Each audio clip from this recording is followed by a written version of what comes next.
Hola a todos y bienvenidos a un nuevo episodio de Encontrando Sentido. El día de hoy me siento muy emocionada por la conversación que voy a tener con el ingeniero Miguel y ya verán por qué. De verdad que es una persona con una historia súper inspiradora y de la cual yo creo que mucho tenemos que aprender y nos puede inspirar a que podamos conseguir grandes cosas en lo que sea que tú quieres.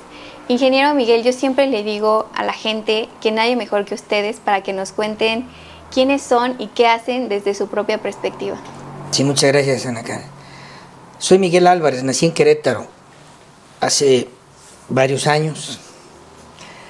Soy egresado de la Universidad Autónoma de Querétaro. Cuando termino la carrera, obtuve una beca para estudiar en la Universidad de Kioto, en el área de mecánica de suelos, originalmente, y terminamos ya entrados un poquito en el tema de geofísica. Fui el primer queretano que entró a la Facultad de Ingeniería Civil de la Universidad de Kioto, pero ya hace varios años, en 1983. Y me gustaría que ahondar un poco en esta experiencia que tuvo la oportunidad de vivir, de estar en Japón y que me contara un poco acerca de cómo fue esa experiencia, el contraste cultural, qué aprendió de la cultura y a lo mejor también qué cosas aún conserva de esa cultura. Bueno, lo primero que cualquier persona, cualquier estudiante que termina la carrera y quiere estudiar, avanzar en sus estudios, lo primero que tiene que tener es la voluntad de hacerlo. Posteriormente debe de decidir qué país o en qué país se encuentra el área de interés, de su interés, y si hay varias, pues escoger, ¿no? Entonces yo en aquellos tiempos en los que no había comunicación más que de telégrafo y teléfono y correo, pues tenía que ir personalmente a las embajadas a la Ciudad de México. Entonces yo apliqué en la embajada de Japón, Suecia y Alemania, y contestó primero Japón, después de un año de intercambios y de asistencias a la embajada para diferentes trámites y preguntas y cuestionamientos, ¿no?, para poder llegar a obtener la beca. Y una vez que llegó ahí y que comenzó a empaparse de la cultura, ¿cómo vivió esa etapa en su vida? Al principio fue un shock importante porque pues son culturas muy diferentes, nuestras comidas son diferentes, nuestras formas de vivir son diferentes, las formas de actuar, la disciplina, el orden son muy diferentes, ¿no? Entonces es una experiencia muy enriquecedora, principalmente para personas de nosotros, de Latinoamérica, ¿verdad?, que no estamos acostumbrados a tanta disciplina, sí, y a tantas situaciones tan serias y tan responsables, ¿no? Pero bueno, es algo muy, muy enriquecedor, dado que inclusive en mi caso marcó mi vida al regreso, porque aprendes muchas cosas, aprendes a estudiar, aprendes a trabajar, aprendes a comportarte, aprendes a ser responsable y sobre todo aprendes una palabra muy importante que se llama respeto. Aprendes a respetar la naturaleza, aprendes a respetar a las personas, aprendes a respetar el tiempo, aprendes a respetar los sentimientos, y todo esto es una experiencia muy enriquecedora después de haber participado allá en Japón en esta etapa de mi vida. Me gustaría que también nos pudiera contar cuál fue la experiencia en Japón. Digo, en general creo que toda su estadía allá lo transformó con una cultura completamente diferente y que hasta hoy a la fecha aún creo que la sigue llevando en el corazón. Pero ¿cuál fue la experiencia que vivió allá que más lo marcó, lo transformó? ¿O cuál fue este cambio de pensamiento más fuerte que tuvo? Bueno, hubo una experiencia cuando llegó el tiempo del primer verano, ¿no? Como buen latino y acostumbrado a las vacaciones, pues yo pedí mis vacaciones, ¿no? Resulta que pues extrañaron mucho mis maestros de que yo pidiera tiempo libre, vacaciones, ¿no? Y entonces me dijeron, ya entendí. Y al poco tiempo, 3, 4 días, llegó un sobre a mi escritorio con un itinerario y y con instrucciones precisas para presentarme en la puerta de sur, en la isla de Honshu al norte, pero la puerta sur del túnel, para trabajar en el túnel Seikan, en aquellos tiempos el túnel más grande del mundo. Estábamos a 140 metros abajo del nivel del mar, del fondo del mar. Y fue una experiencia bonita, interesante y fuerte. Y ahí escribí un primer artículo que mandé a México, fue publicado en aquellos tiempos en un suplemento dominical del Sol de México. Y bueno, pues di a conocer que en aquellos tiempos estaba bajo construcción el túnel más grande del mundo, que se llama Seikan Tunnel. Es el túnel que une la isla de Honshu, donde está Tokio, con Hokkaido, donde está Sapporo, ¿no? ¿Y cómo se siente o cómo fue ese momento? ¿Qué sentía usted de ser parte de eso, de algo tan trascendental?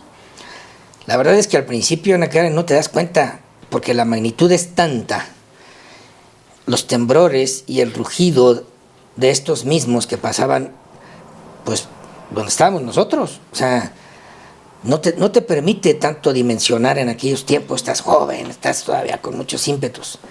Pero al final del camino, y después cuando empecé a escribir y analizar las fotografías y todo lo que mandamos, todos los testimonios, pues sí me di cuenta de que efectivamente era una obra muy, muy grande y muy importante en el mundo. Y hoy, cuando lo mira hacia atrás y lo pone en perspectiva, ¿qué piensa de ese momento? Bueno, que me marcó porque al final del camino la reflexión es que es importante meditar y reflexionar de lo que el hombre puede hacer cuando piensa, cuando quiere y se decide. Qué impresionante.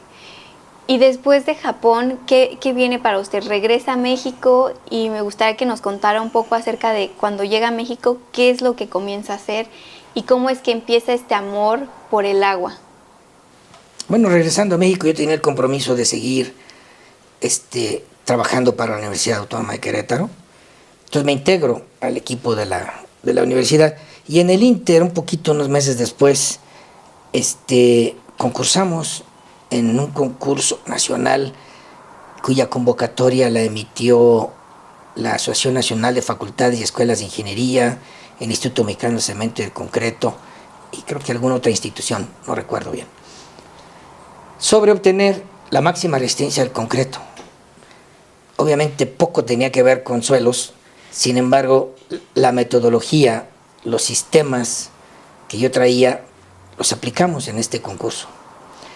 Y ganamos el primer premio nacional de la, todavía en aquel entonces, Escuela de Ingeniería Civil de la Universidad Autónoma de Querétaro, ¿no? Ese fue el primer premio nacional. Fue bonito, fue muy satisfactorio, ¿no? El que esto se pudo aplicar, que los muchachos que participaron pudieron aprender muchas cosas, ¿no? Y bueno, que yo me di cuenta de que todos estos métodos pues funcionan. Esa fue la demostración de inmediata prácticamente a mi regreso a la Escuela de Ingeniería en aquellos tiempos todavía. Y después llega su primer patente, entonces, ¿cómo es? Me imagino que gran parte de todo lo que aprendió en Japón, de toda la investigación que estaban haciendo, lo lleva a esta primer patente, que es a patentar el proceso. Entonces, me gustaría que nos platicara un poquito acerca de cómo se dio esta primera patente. Después de esto en la universidad, por 6 años, poquito más, casi 7, me dediqué mucho a promover precisamente el concepto de presas bajo tierra en el país. En aquellos tiempos todavía el agua no era considerada como un elemento tan importante como lo es ahora, que empieza a presentarse con problemas de contaminación y de carencia. Fueron muchas las negativas, prácticamente todas. Entonces mejor decido hacer empresa y nos dedicamos a construir. Entonces construí en 23 estados de la República Mexicana. Establecimos una empresa que se llamó Grupo Alba Construcciones. Y después de que esto se termina, y dado algunos eventos personales de mi vida. Entonces decido cambiar y entonces liquidar estas empresas y ahora dedicarme desde hace 11 años exclusivamente a presas bajo tierra. Dentro de esta dedicación, yo ya no quise presentar el concepto en un congreso y demás porque se olvida. Los congresos aglutinan mucha información, la compactan y la guardan. Y hay ocasiones en las que solamente la entienden los propios asistentes al congreso. Y yo creo que la ciencia se debe de dar a la gente, la ciencia debe de permear, la ciencia debe de ser en beneficio de todos, ¿no? Creo que ese es el principio fundamental de la investigación y de todo esto debe de ser para todos. Entonces por eso yo no quise presentarlo en un congreso y me vino a la mente, ¿por qué no patentar el concepto? Y después de 2 años logramos la primera patente en el área de geohidrología, que es el área que corresponde a las presas bajo tierra, ¿verdad?, en México, y no estoy 100% seguro, pero me han dicho que es probable que sea la primera también en Latinoamérica. Entonces, al menos en México sí estoy seguro, y así es como nace la primera patente, pero sí fueron 2 años de intercambio con el Instituto Mexicano de Protección Industrial para poder llegar a la obtención de la misma patente, ¿no? Y justo ahorita acaba de mencionar algo muy interesante que a lo mejor mucha gente todavía no lo entiende, que es este concepto de presas bajo tierra, que es este concepto donde pasan el agua y crean como una estructura para que esté por debajo. Y me gustaría que ya más técnicamente usted nos pueda explicar y el impacto que esto tiene en el agua. Una presa bajo tierra, Ana Karen, es una estructura impermeable que se coloca debajo de la tierra para contener el agua que circula por debajo de la tierra diariamente, en todo momento, con rumbo al mar, con el objeto de guardar el ciclo hidrológico en la naturaleza. En su viaje hacia el mar, nosotros ubicamos el lugar correcto para contenerla, almacenarla y posteriormente aprovecharla. Tratamos en la mayoría de los casos que el aprovechamiento sea de manera natural y sustentable. Cuando la fuente, cuando la presa se encuentra en desniveles o topográficamente no es posible aprovechar el agua de esta manera, entonces sí utilizamos bombeos, pero siempre tratamos de que estos sean independientes a través del uso de otra tecnología sustentable que es los paneles solares. Entonces nosotros hacemos que el sistema de manera general, total, sea sustentable. Nosotros tendemos a la sustentabilidad, al 100%. Y justamente en este proceso salió también la segunda patente. Me gustaría que nos contara esta parte de esta segunda patente, de cómo llega. Una vez que tuvo la primera, ¿cuál fue la espinita que lo movió para decir, vamos por una segunda patente? Me pidieron una vez un proyecto en el semidesierto, en los límites entre Nuevo León y San Luis Potosí, en el altiplano. Y la verdad es que con lluvias tan escasas, dije, bueno, pues esto a lo mejor va a tomar más tiempo. O sea, va a funcionar, pero va a tomar mucho más tiempo. Entonces, la primera patente se pudo mejorar, pasaron otros 6 años y medio con los respectivos trámites ante el INPI, y entonces sí obtuvimos ya el método para la construcción de presas bajo tierra que sale de Querétaro para que pueda ser aprovechado. Y nació, como te repito, del análisis que hice de las zonas desérticas y semidesérticas de México. Entonces es muy importante que el aprovechamiento sea mayor y también a la vez nace o se utiliza el concepto de presas bajo tierra en serie. ¿Cuál cree hoy que es el reto más grande con esta propuesta que tiene para que esto pueda crecer y que más personas lo puedan conocer? Porque esto tiene un gran impacto en el agua.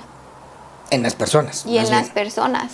Sí, en el agua porque se almacena y se aprovecha un agua que no se aprovecha. Exacto. Y esa agua técnicamente pues, se llama agua subsuperficial. Esa es una cosa muy buena porque es un agua que no aprovechamos todavía. Y el reto que tenemos pues es el que verdaderamente los lugares en donde se necesita quieran hacerlo. Que exista la voluntad de hacerlo, de querer resolver el problema a través de un método diferente, pero que al día de hoy ha demostrado que funciona. Y hoy, como por ejemplo, yo siendo una persona normal, ¿cómo puedo ser parte de este movimiento? ¿O cómo nosotros desde nuestras propias trincheras podemos hacer cosas para el aprovechamiento del agua? Bueno, ustedes los jóvenes tienen un espacio de oportunidad inmenso, Ana Karen, porque a ustedes les va a tocar y nos está tocando ya retos muy importantes que aparecen en las noticias diariamente. La carencia del agua, problemas en diferentes partes de México y del mundo, hambrunas, recogen cadáveres diario en la mañana. Yo creo que aquí es una situación de conciencia. Es muy importante que se esté consciente de que esto es un problema que va avanzando a pasos agigantados, Ana Karen, y principalmente avanza a pasos agigantados por la contaminación. O sea, la cantidad de agua potable que se pierde diariamente o cada segundo en el mundo es mucha. Y la gente, la población, sigue incrementando. Entonces, el espacio de sustentabilidad cada día es menor, cada día es peor. Sí, no se tiene la disponibilidad del agua potable, lo aclaro, que es el agua que nos tomamos todos. Nadie nos tomamos agua de drenaje, nadie tomamos agua del mar, todos tomamos agua potable. Y esa es la que el ser humano está dilapidando, está acabando y está derrochando inmisericordiamente día con día. El reto es mayúsculo, el reto es muy grande, urge tomar acciones. Es muy importante que esta conciencia se dé. Y esta conciencia se va a dar a través de dos conceptos fundamentales, Ana Karen. El primero de ellos es la educación. Porque muchas personas ni siquiera saben de dónde viene el agua. Muchas personas creen que el agua viene de la llave. Todavía. Es increíble, pero es verdad. Entonces es muy importante tener una educación acerca del agua. Y la segunda, tener una cultura de cómo vamos a utilizar el agua. Un ejemplo sencillo, común, pues no laves tu coche con la manguera, lávalo con una cubeta. Ah, ya tienes cierta cultura. Y así todos los conceptos de cultura de aprovechamiento del agua que aparecen en la prensa, en los teléfonos, en los congresos, en tantos espacios que se dan para hacer conciencia del uso correcto del agua, y al final del camino debemos pensar en el uso sustentable del agua como seres humanos. Debemos regresar a la sustentabilidad. O sea, lo importante, como te comento, es que se crea, que de verdad digas, ah, sí creo que hay un problema. No, porque hay muchas personas que no lo creen. Como sigue saliendo el agua en su llave, día con día no hay ningún problema. Pero no es lo mismo aquellas personas que tienen que caminar 4 o 5 horas para ir por 15 o 20 litros de agua. Son diferentes conciencias. A esas personas que caminan, tú les das el agua, la valoran, la cuidan, no les roban un tubo, no hacen absolutamente nada más que cuidar y valorar el agua. Porque muchas de esas personas, cuando tienen el agua, ya pueden llevar a sus hijos a la escuela en vez de estarlos mandando por agua. No es lo mismo una persona en una ciudad que recibe el agua diario y la ha recibido desde que es niño. Entonces tú le dices, oye, va a faltar el agua, hay que cuidarla. Pues como que no te creen, es difícil, ¿no? Entonces, para crear esta conciencia, yo una vez propuse que cerráramos las llaves de abastecimiento primero por un día, un mes, un día. Nadie lo iba a notar. Al siguiente mes, 2 días. Al siguiente mes, 3 días. Probablemente ahí ya empezarán algunas personas a decir, oye, ya se me acabó el agua del tinaco, ya no tengo agua en mi cisterna, fíjate que a mí me llega el agua directa de la calle y ahora ya no hay, ya llevo 3 días que me agarraron sin una cubetada de agua. Pues que empiece a haber conciencia. Al siguiente mes 4, al siguiente mes 5, así hasta llegar a una semana sin agua. Una semana no es mucho para las personas que tienen años sin agua. Claro. No es mucho una semana. No se pudo. No se pudo. Entonces, yo creo que la conciencia no va a llegar a las personas que han tenido agua siempre si no tienen la carencia de agua acá, Ana Karen. Sí, O sea, es muy totalmente. difícil que crees una conciencia de algo que nunca te ha faltado, es muy difícil. Inclusive, como te comento, empezar por creerlo. Claro.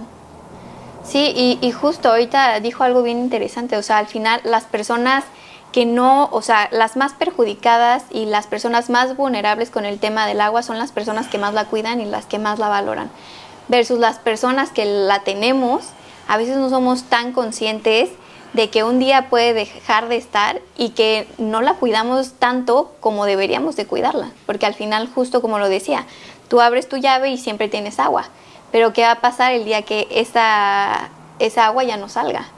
Y que sea un problema no solamente de nuestro país, sino que sea un problema mundial. Entonces, justo este es el tema que aquí medular que quería explorar con usted, porque usted tiene años dedicando su vida a esto y a promover esta ciencia y todo lo que ha estudiado.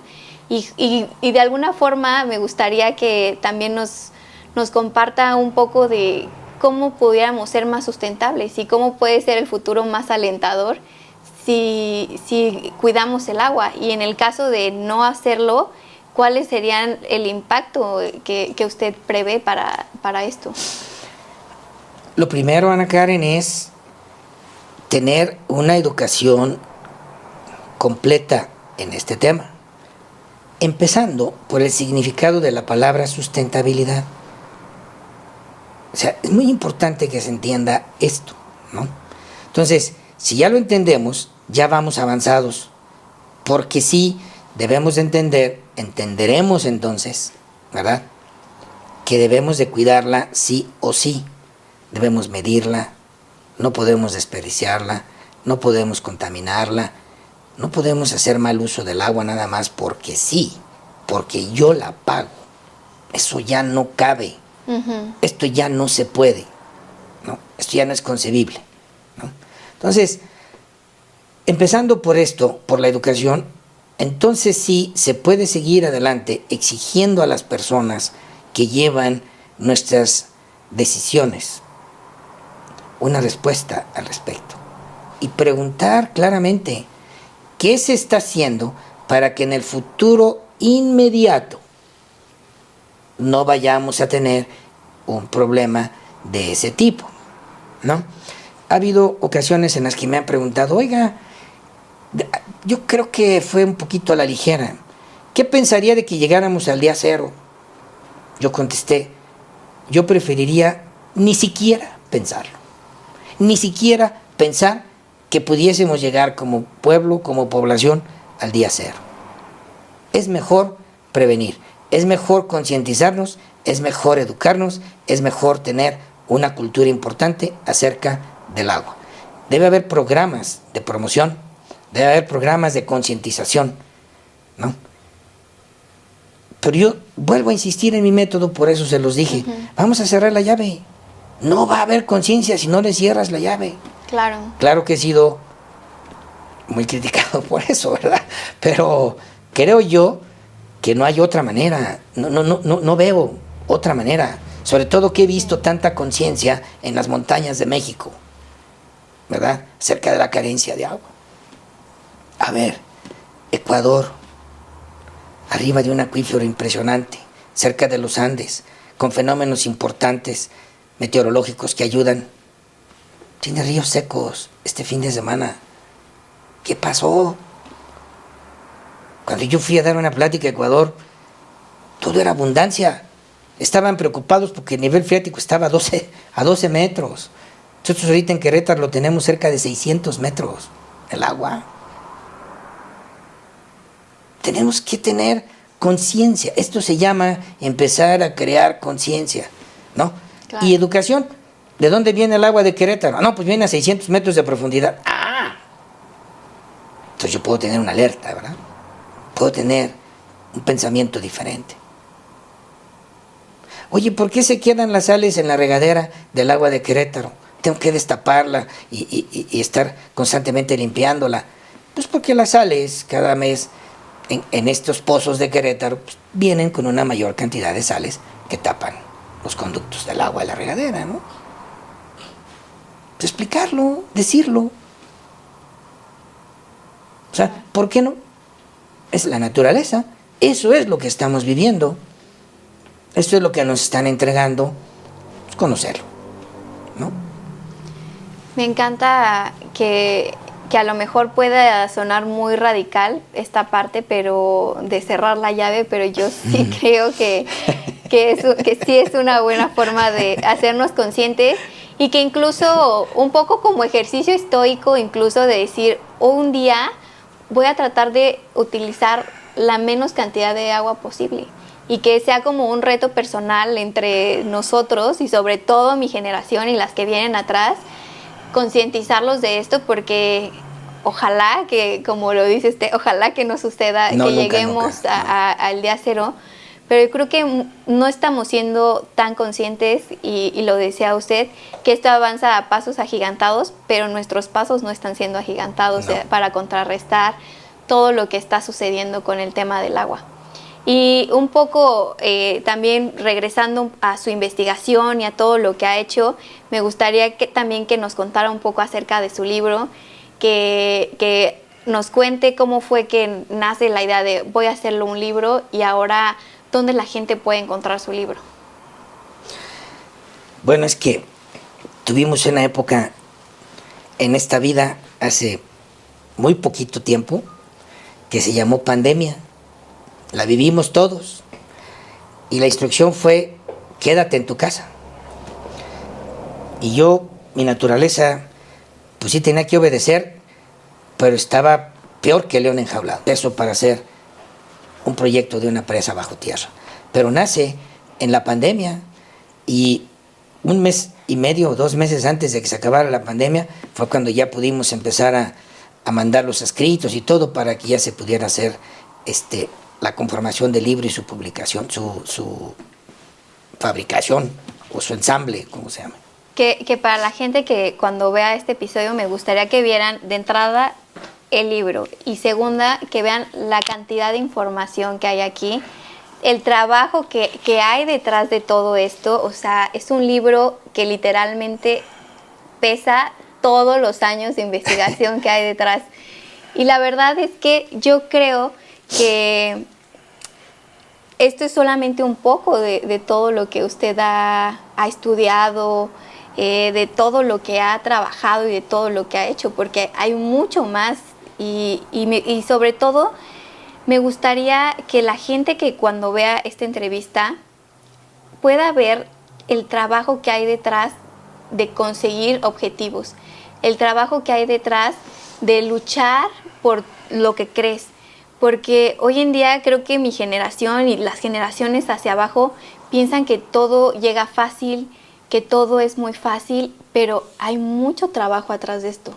Hay mucha investigación y creo que usted es un gran ejemplo de que el trabajo, la disciplina, el creer en lo que a ti te mueve, te puede llevar a transformar la vida de muchas personas, que es un poco lo que usted está haciendo. Bueno, sí, porque el darle agua a la gente, el abastecer de agua a la gente, transforma, cambia su conducta, cambia su forma de pensar.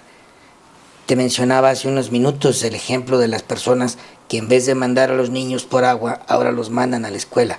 Ese es un cambio de vida radical, importante y grande en la vida de las personas, de las mujeres principalmente. ¿No? Muchas mujeres iban por el agua, al menos en las pocas comunidades en las que hemos nosotros trabajado.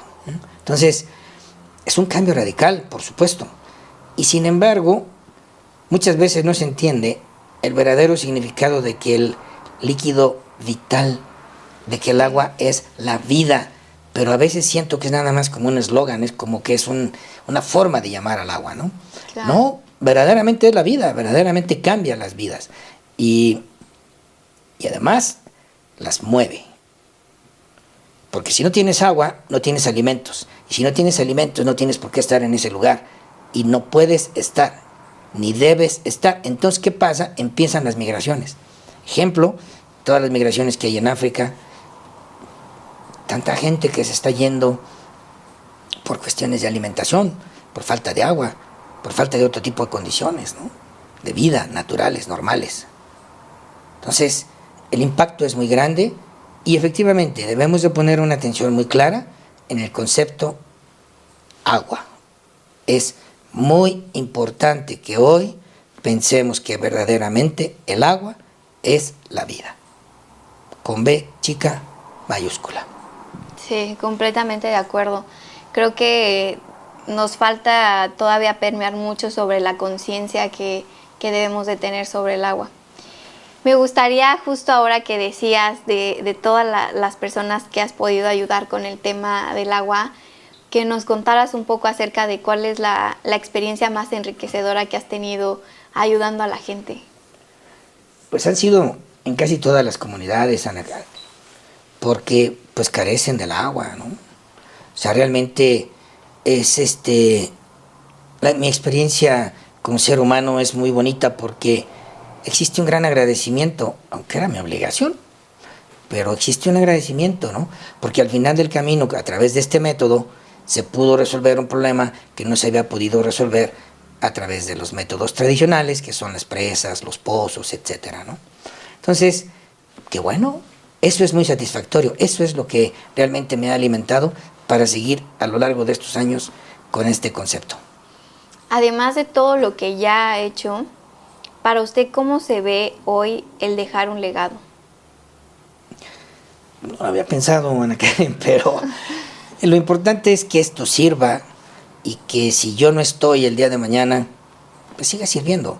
Y que eso que tienes en la mano lo puedan interpretar técnicos y que puedan realmente desarrollarlo y hacerlo, ¿no? Para mí eso sería pues muy satisfactorio, muy bueno y sería un buen término de muchas cosas. Yo sé que el futuro no pudiera ser un poco temeroso porque no se está dando esta conciencia, pero ¿qué cree que le falta a usted en cuanto a seguir construyendo en el futuro? Ay, Ana Karen, ya tengo, este año cumplo 50 años construyendo. Yo creo que yo ya quisiera que no me faltara mucho construyendo. Ok. Pero puede ser que lo que me anime a seguir construyendo sea precisamente la satisfacción de que las personas puedan tener un bienestar diferente. Eso puede ser lo que me pueda seguir animando a construir. Pero ya así como me lo preguntas crudamente, pues en realidad mi respuesta sería, yo más bien ya quisiera ya no construir. Ya fue suficiente. Pues son 50 años, nada más. Sí, ¿No? sí, No, sí. no son muchos, pero creo que sí son suficientes. Y para todas las personas que tienen ideales tan fuertes, que buscan de alguna forma como usted transformar el mundo desde cualquier lugar, ¿qué les diría usted de qué le funcionó a usted como motivación a través del tiempo para ir avanzando a través de los retos? Porque no ha sido nada fácil todo esto que ha hecho. Número uno, que decidan qué es lo que quieren. Porque hoy veo mucha inestabilidad, mucha movilidad entre los jóvenes. Primero que decidan qué es lo que quieren y qué es lo que quieren. Eso que para ellos puede ser un sueño, que puede ser lejano, luchen, nunca lo abandonen. Y sobre todo lo que les va a dar la fortaleza para continuar en ese camino es que lo que hagan, lo hagan con todo el gusto y el cariño del mundo. Eso es muy importante. Decía Lao Tse varios años antes de Jesucristo. Encuentra una actividad que te guste y nunca tendrás que trabajar. Y dinero podrás ganar. Yo creo que si los muchachos hoy fijan objetivos como cualquier persona en el mundo y sigues tu objetivo de manera consciente y seria, lo puedes lograr. Yo creo que eso es sumamente importante. Y sobre todo, no estar en desagusto. No puedes estar cambiando y brincando tan rápido ni tan seguido. Debes de fijar uno y seguirlo. Especializarte, ser constante. Y sobre todo, como lo dije, que te guste. Si esa actividad te gusta, yo creo que no vas a tener ningún problema para lograr lo que quieras. Me encanta. Hoy, si tuviera la oportunidad de viajar en el tiempo y darle un consejo a su yo de 20 años, ¿qué consejo le daría? Que se calmara, que ya se serenara, ¿no? Todavía no salía de la carrera a esa edad, pero valdría la pena que ya se serenara y empezara a hacer lo que te acabo de decir. Fija tus metas y síguelas. Me encanta.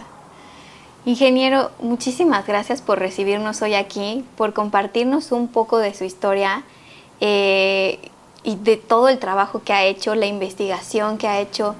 Y a nombre de todas las personas que estamos interesadas en el tema del agua, gracias por seguir promoviendo esta cultura, gracias por promover la ciencia y por crear más conciencia en todas las personas de que este es un tema importante y del que tenemos que tomar acciones ya.